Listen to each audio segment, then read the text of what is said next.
राम राम मंडळी, कसं काय? बरं आहे ना? पहिल्याच 2 सेकंदात कळलंय आज नक्की काय आहे. बरोबर ओळखलत ना? चिकनचा बेत आहे आज, ते पण चुलीवरचं चिकन. आहाहाहाहा! आता मी पहिल्यांदाच करणार आहे. बघूया आता कसं काय होतंय. थोडं माझ्या आईला क्रेडिट द्यायलाच हवंय, कारण का तिनेच सांगितलंय. सगळी रेसिपी तिचीच आहे. तर अशा प्रकारे मी तमालपत्र पहिले टाकलं, नंतर कांद्याची फोडणी दिली आणि त्याच्यानंतर माझा मेन फेवरेट विषय तो म्हणजे चिकन.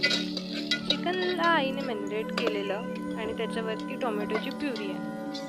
ते असं ढवळून घेतलं आणि त्याच्यानंतर मसाले.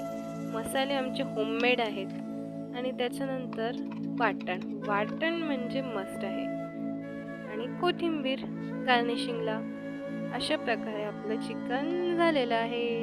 भेटूया पुढच्या व्हिडिओमध्ये. Bye bye.